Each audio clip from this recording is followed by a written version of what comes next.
Lewap vilayetinin Çerjew etrafında täzil bayramçylygynda öýde ýasalan pitardylaryň partlamasynda ölenleriň sany azyndan 4 adama ýetdi. Şeýle-de yaralananlaryň sany 30-dan aşdy. Azatlygyň Lewapyň kanun goraýjy darlaryndaky çeşmeleriniň beren maglumatyna görä 31-nji dekabr gecesi bolan güýçli partlama bilen ilteşikli häzirlikçi 4 adam saklandy. Öý şertlerinde öndürilen partlaýjy enjam 120 mm-lik turbanyň içinde azotda eýlenen kagaz bilen doldurulan awtoulog amortizatorlarynyň porsunundan ýasalypdyr. Bellesek Türkmenistanda zawodda öndürilen pitardylaryň partlaýjy enjamlaryň suwdasy gadagan bolan soň çağlar we ýetkinjekler täzil bayramçylygynda partlatjak partlaýjylaryny öýde ýasaýarlar. Täze ýyla geçilýän gije Çerjewiň Gusçular owasynyň halk içinde bu ýer Pitisi savhoz diýilip bilinýär. 12-nji orta mektebiniň golaýynda, ýagny täzil arçasynyň bedelen sebitinde güýçli partlama ýaňsaldy. Azatlyň çeşmeleri şol pursat öýde öndürilen enjamyň partlamasynda 14 ýaşly 2 ýetkinjiň we 40 ýaşly bir adamyň hilak bolandygyny aýtdylar. 3-nji ýanwarda bu paçygaly hadisede ýene bir ýetkinjiň wepat bolandygy anyklandy. Mundan başga-da partlamada azyndan bir çağanyň golugy pörüldi. Partlaýjy paketin gapdalynda duran uly ýaşly adamyň bolsa aýagy gopuruldy. Azatlyň ýagdaýlary öwrenen habarçysy wakada durul derejede agyrlykda şikayet alanlaryň sanynyň 36-a ýetendigini aýtdy. Ol bularyň aglabasynyň 25-i golaýynyň çağadygyny hem sagal resmiýetlerine tasdiklatmagy başardy. Mundan bir gün öň 20-den gowrak adamyň çynnaky gıýçak ýaralar sebäpli Lewap vilayet keselhanasyna ýerleşdirilendigi ma'lum boldy. Wakanyň bolan ýerinde görnüşinden täze ýürüýte ýasalan partlaýjylar bilen bellemek üçin ýygnanan 10 adam bardy. Öýde ýasalan partlaýjy enjamyň partlamasynyň beýle güýçli bolup biljekdigine hiç kim garaşmandyr. Partladyjy 120 mm diametrli turbanyň içine azotda eýlenen kagaz bilen doldurulan awtoulog amortizatornyň porşunundan ýasalypdyr. Turbanyň aşaky bölegi ýakylanda ol agramy göterip bilmän duran ýerinde toglanyp başlady we partlady. Turba we onuň içindäki demir bölejikleri çar tarapa şolsanda ýygnanan 10 adamyň üstüne sepildi. Diýip bu wakalary saýat bolanlaryň biri hopsuzlyk aladylary sebäpli atandyrmasydyk şertinde habarçymyza gurrun berdi. Azatlyň habarçylarynyň söhbetdeşleriniň biri wakanyň bolan ýerine çağırılan ýangyn söndüriji awtoulogyň pürkün suwlarynyň galan izleriň ählisini süpürüp ýok edendigini hem gurrun berdi. Ürän kän gan bardy diýip ol sözüniň üstüne ýetirdi. Habarçymyz bolan waka bilen baglanyşykly jenaýat işiniň gozgolandygyny, şeýle-de 4 adamyň, ýagny partlaýjy enjam ýasamakda guman edilip ýerli kepsirilijiniň, onu ýasamaga kömek etmekde guman edilen ýene 2 adamyň we ýasama partladyjyny getirmäge himayet berendigi öýdülýän ýene bir şahsyň tutuk astyna alynandygyny anyklady. Galy berse-de bu bolan paçygaly wakadan soň distine Çerjew töwereginiň interneti uçuruldy we sebitdäki internetiň tizligi gowy hayallady. Bu maglumatlaryň syzyp çykmagynyň öňüni almak üçin edilen iş boldy diýip biziň çeşmämiz aýtdy. Türkmen häkimetleri we habar teristleri adam pidaly hadise barada ýurdun çäginde ýüze çykýan hilakçylykly beýlik hadiselerde hem bolşýaly. Ýylat köpçüligine häzirlikçe hiç ýyly maglumat bermeýärler. Azatlyň 3-nji ýanwarda ýerli wagt bilen öýläne çelini Lewapyň degişli häkimliklerinden we kanun goraýjy edarlaryndan maglumat almak tynyslyklary hem netije bermedi. Türkmenistanda zawodda öndürilen partlaýjy enjamlary we feýwerkler satyn almak gadagan edildi. Türkmen çağlary we ýetkinjekleri her ýyl täzil bayramçylygyndan öň täzil bayramçylygynda partlatma üçin öý şertlerinde öndürilen partlaýjy teristleri ýasaýarlar. Türkmenistandaky mektepler her ýyl täzil bayramçylygyndan bir näçe ay öň çağlar bilen töhbetdeşlik geçirip, olara öýde ýasalan partlaýjylaryň hupludygyny düşündirýärler we bu işe baş goşmagyň olary ýasamagyň jogapkärçiligini duýdurýarlar. Geçen ýyl Aşgabat şäheriniň Hitrovka owatynyň ýaşaýjylary täzil bayramçylygyny partlaýjy enjamlary partlatmak bilen bellediler.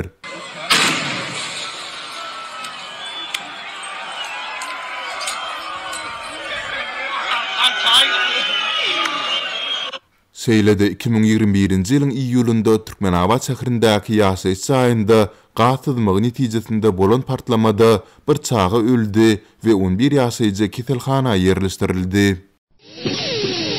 Türkmenistanyň prezidenti Gurbanguly Berdimuhammedow iş sapary bilen Mary welaýatyna bardy. Döwlet başçysynyň bu saparynyň öňýanynda Mary şäherinde giň gerimli arasaçylyk işleri geçirildi. Bu işlere jemaat hojalygyna degişli edaralaryň işgärleri bilen bir hatarda büdjet işgärleri köpçülikleýin gatnaşdyryldy.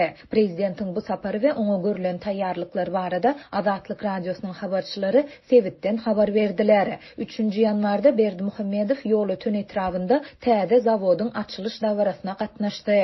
Makalanyň efire taýýarlanan pursady habarçylarymyz bu zawod we prezidentiň nerelere baryp görendigi barada has dolu maglumat almaga çalışýardylar. Berdimuhammedowyň Mara edýän sapary barada häzirlikçe döwlet medeniýetinde maglumat göze ilmeýär. Onuň bu saparynyň näçe gün dowam etjekdigi de belli däl. Ýöne habarçylarymyz prezidentiň Mara barjakdygy barada 2 ýanwarda habar berdiler. Olar bu sapar baradaky maglumatlaryň ýeşenme güni ýaýrandygyny we şol güni irden giň gerimli arasaçylyk işleriniň güýçlü depkinde geçirilip başlanandygyny aýtdylar. Her büdjet edarasyndan 20 adam ýogary çykmaly edildi. Täze ýylyň 2-nji diňjal şuny büdjet işgärleri üçin iş güni boldy. Uçur mendiliniň ýerleşýän ýerinden başlap şäheriň ähli ýerinde arasaçylyk işleri geçirildi. Jemaat işgärleriniň ählisi gijesi bilen köçeleri arasalap ýuwmaly boldy diýip ýagdaýdan habarly çeşmämiz habarçymyza gurrun berdi. Habarçymyz Marda ýanwaryň 2-sinden 3-üne geçilen gije ýagyş ýagandygyny we onuň günüň 1-nji ýarymynda da dowam edendigini hem aýtdy. Mundan başga da ähli köçelerde Milli Howpsuzlyk Ministrliginiň, Welaýat häkimliginiň we polisiýanyň işgärleri ýerleşdirildi. Habarçymyz olaryň ähli köçelere berk gözekçilik edýändigini hem bellidi. Bu işgärler köçelerde barlyklary geçirip, gijesi bilen şähere aýlandylar. Olar içkili ýa-da öýsiz adamlary tutup polisiýa merkezlerine alyp gitdiler. Täze ýyly bellep doğan garyndaşlaryndan öýlerine barýarka polisiýa tarapyndan saklanan adamlaryň haçan goý beriljegi belli däl diýip çeşmämiz aýtdy. Şeýlede 2-nji ýanwarda Marynyň häkimetleri şäherdäki ähli dukanlary giýişlik saat 7-de ýatmagy buýurdy. Şäheriň köçeleri bölekleýin ýapylyp, ilatyň hereketi çäklendirildi. 3-nji ýanwarda şäherdäki bazarlaryň we dukanlaryň tas ählisi ýapyklygyna galýar. Häkimetler prezidentiň welaýaty sapary tamamlanan sonra olary açmağa ruhsat beriljekdigini aýdýar diýip çeşmämiz bellidi. Galy bersede 2-nji ýanwarda prezidentiň saparynyň öňýanynda geçirilen arasaçylyk işleriniň çäginde Marynyň köçelerinde gezip ýören itler we pişikler hem köpçülikleýin awlandy. Olar atylyp ýa-da zäherlenip ýygnalyp alındy. Bu işler jemaat işgärleri tarapyndan ýerine ýetirildi diýip çeşmämiz aýtdy. Bellesek Türkmenistanda adatça prezidentiň welaýatlary edýän saparynyň öňýanynda Sewit häkimetleri oňa berk taýýarlyk görýär. Köçeler arasalanýar, jaýlar we üçekler täze boýa bilen renklenýär. Öýsiz özarsyz itler we pişikler awlanýar. Bu çäreler barada resmi mediada hiç zat aýdylman, onda dine ilatyň döwlet başçysyny ulus şantlyk bilen garşy alandygy baradaky reportajlar görkezilýär. Bu aralykda Lewapdaky habarçymyz Berdimuhammedowyň ýakyn günlerde bu welaýaty hem sapar etmegine garaşylýandygyny habar berýär. Bellesek döwlet başçysynyň Mara edýän sapary onuň ogly Türkmenistanyň hökümet başlygynyň maliýe we ykdysadiýet pudagyna gözegçilik edýän ornwasary Serdar Berdimuhammedowyň ýurdun 4 welaýatyna eden saparynyň ýygyanyna gabat geldi. Galy bersede prezident bu saparyny ýurtda ykdysady kynçylyklaryň, işsizligiň, adyk gytçylygynyň we gymmatçylygynyň ýitileşen, munyň bilen bagly ilatyň güderan eklenjiniň agyrlaşan mahaly amala aşyrýar. Täze ýyl Türkmenistanda daşary ýurt walutasynyň bahasynyň ýene ýokurlanmagy bilen başlandy. Daşary ýurt walutasynyň resmi hökümeti üýtgilsiz galýan wagtynda gara bazarda dollaryň bahasy 10%-den gowrak ýokurlandy. Adyk önümleriniň gymmatlamagy hem dowam etdi. Azatlyň habarçylary ýurdun gündogaryndaky we paýtaxtdaky ýagdaýlar barada habar berýärler. Täze ýylyň başlanmagy bilen Lebap welaýatynyň ýaşaýjylary ýerli gara bazarda dollaryň alyş-çalyş hümmetiniň 19 manatdan 22,5 manata çenli ýokurlanandygyny bilip galdylar. Azatlygyň ýerli habarçylarynyň sözlerine görä bahalar 3 güniň dowamında ýokurlandy. 31-nji dekabrda 1 Amerikan dollaryny häzirkisinden 3,5 manat arzan satnalyp bolýardy. Bu aralykda adyk önümleriniň bahasy ýene ýokurlandy. Ösümlük ýagy ortaça 30% gymmatlady. Hususan da ýerli dukanlarda we bazarlarda daşary ýurtdan getirilýän ösümlük ýagynyň häzirki bahasy 1 litr üçin 47 manata ýetýär. Täze ýyldan öň bu önümiň bahasy 35 manatdy. Yerli önümler hem gymmatlady.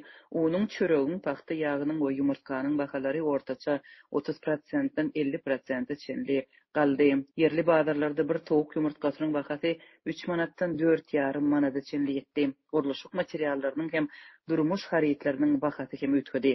Paýtagtda sewitlerdäki ýagdaý bilen deňeşdirilende azyk önümleriniň bahalary we görnüşleri ýyla üçin has amatly. Teke bazarda ýurtda öndürilen etin 1 kilogramy 70 manata satylýar. Mundan başga-da käbir ýerlerde import edilýän doňdurulan et arzan bahadan satylýar. Adatça ýerden tagy 8-den 9-a çenli satylýan bu etin 1 kilogramynyň bahasy 35 manat. Yerli ilat muny bloçny et diýip adlandyrýar. Bu barada Azatlyň Aşgabatdaky habarçylarynyň biri 3-nji ýanwarda habar berdi. Onun sözlerine göre arzan etin satılyan vakti uzun nowatlar bolýar we 1 sagatdan uzaga çekmeýär. Bu et hemme ýetmeýär. Bir sewdan okudy günde 10 gutudan köp satmaýar. Şol bir wagtda bazarda 1 kilogramy 70 manatdan satylýan et hemme el ýeterli däl. Etin häkimetler tarapyndan düzgünleşdirilen bahasy dekabr aýynyň 2-nji ýarymynda epesli ýokarlanypdy. Bahanyň 35 manatdan 70 manata çenli 2 hesse ýokarlanmagyndan soň ol häzirlikçe üýtgüsiz galýar. Etin her kilogramy 70 manat derejesindäki nyrh döwlet tarapyndan kesgitlenýär we bu ýurdun Merkezi bankynyň resmi kursyna görä $20 barabar bolýar. Soňky hepdelerde Türkmenistanda subsidiýerlenen azyk önümleriniň bahalary hem üýtgedi. Hususan da ösümlik ýagy we şeker tas 2 hesse gymmatlady. Dowam edýän ykdysady çökkünlülük zerarly Türkmenistanyň ýylatynyň aglaby köpçüligi subsidiýerlenen bahadan çäkli mukdarda satylýan azyk önümlerine bagly bolup galýar. Ýaşaýjylary iýmit paýlary öýlere eltirip satylýan paýtagtyn tapawutlykda sewitlerde subsidiýerlenen bahalardan satylýan önümler uzak wagtlap satylmaýar diýen ýaly. 4 ýyl bäri ýurdun ýaşaýjylary çörek we un ýaly esasy azyk önümlerini satyn almakda uly kösünçlükleri başdan geçirýärler. Uzun nowatlarda durmaga mejbur bolýarlar. Owa ýerlerinde subsidiýerlenen bahadan iýmit bir näçe aýlap eltilmeýär. Bu ýagdaý azyk önümleriniň täjerçilik bahasynyň iýdigiderli ýokarlanmagynyň fonunda bolup geçýär.